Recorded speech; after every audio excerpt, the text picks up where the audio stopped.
आज हमारे राष्ट्रगीत के 150 वर्ष पूरे होने पर हो रही महत्वपूर्ण चर्चा में गर्व के साथ एक भारतीय होने के नाते मैं अपने विचार रखना चाहती हूँ। सदन में इतिहास को तोड़ मरोड़ कर पेश करके फिर से मुस्लिम तुष्टीकरण के नाम पर भारतीय मुसलमानों को कटघरे में खड़े करने की कोशिश की जा रही है। लेकिन मैं सदन में बताना चाहूँगी कि हम भारतीय मुसलमान जिन्ना के आह्वान को ठुकराकर अपने इस प्यारे वतन की मिट्टी के साथ मजबूती से जुड़े रहे। हमने महात्मा गांधी, बाबा साहब डॉक्टर भीमराव अंबेडकर, रविंद्रनाथ टैगोर जी, सुभाष चंद्र बोस जी, मौलाना अबुल कलाम आज़ाद, अशफाक उल्लाह खां साहब के विचारों को अपनाया। हम भारतीय मुसलमान इंडियंस बाय चॉइस हैं, बाय चांस नहीं। वंदे मातरम के किन छंदों को राष्ट्रगीत के तौर पर अपनाया जाए, यह फैसला सर रविंद्रनाथ टैगोर और सुभाष चंद्र बोस जी जैसे नेताओं के परामर्श के बाद हुआ। क्या अब हम उन महान नायकों की समझ पर प्रश्न चिन्ह उठाएंगे? उन्हें देश को बांटने वाला और तुष्टीकरण करने वाला कहने का पाप करेंगे? उन महान हस्तियों ने वंदे मातरम के उन छंदों को अपनाया जिन्होंने देश के हर वर्ग, हर धर्म के मानने वालों को एक सूत्र में पिरोने का काम किया। और मैं एक घटना आप लोगों के सामने रखना चाहती हूँ। वर्ष 1998 में उत्तर प्रदेश सरकार के मंत्री रविंदर शुक्ला जी ने स्कूलों में राष्ट्रगीत को गाना अनिवार्य कर दिया था। लेकिन तब के तत्कालीन प्रधानमंत्री अटल बिहारी वाजपेयी जी ने, जो उस समय लखनऊ के दौरे पर थे, उत्तर प्रदेश सरकार के इस फैसले पर नाराजगी जताई और यूपी सरकार ने राष्ट्रगीत को अनिवार्य करने वाले मंत्री को बर्खास्त कर दिया था। अब मैं सत्ता पक्ष से सवाल करना चाहूंगी।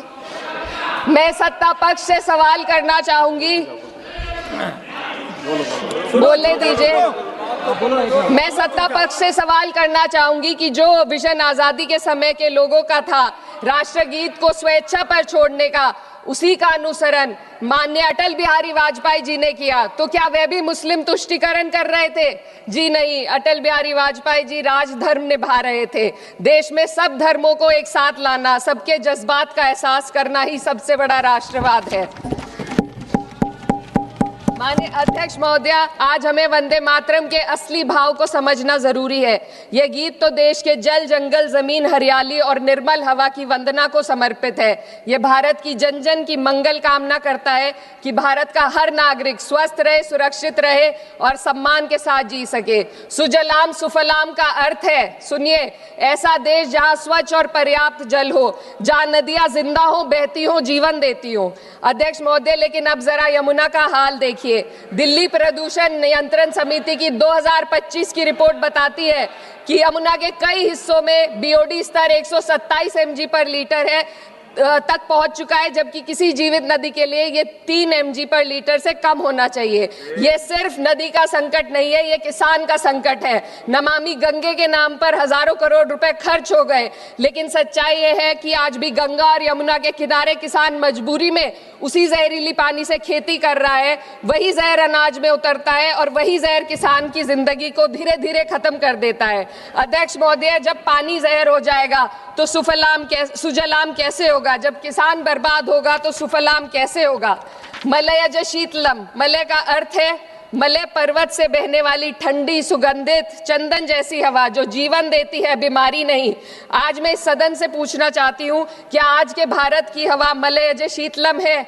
नहीं अध्यक्ष जी, बस संसद से बाहर कदम रखिए, एक गहरी सांस लीजिए। ये चंदन की महक नहीं, ये जहर है जो आपके हमारे फेफड़ों में उतर रहा है।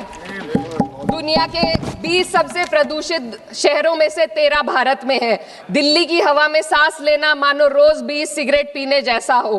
भारत हर साल सर्दियों में जहरीली हवा के प्रकोप में घिर जाता है। AQI गंभीर स्तर पर आ जाता है। ठंडी हवा का सपना अब गैस चेंबर की हकीकत बन चुका है। हम वो देश हैं जहां सरकार प्रकृति पर बने गीत का मान मर्दन तो करती है, पर उसी प्रकृति, जंगल, हवा, पेड़ को बचाने वाले कानूनों को धीरे धीरे खुद ही खत्म कर रही है। यह है आज के हमारे मलयज शीतलम की अफसोसजनक सच्चाई।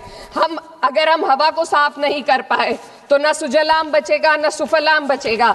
माननीय अध्यक्ष महोदय, सस्य श्यामलम का अर्थ है ऐसा देश जहां उपजाऊ जमीन हो, जहां खेत फसल से भरे हो और किसान कर्ज और निराशा में न डूबा हो।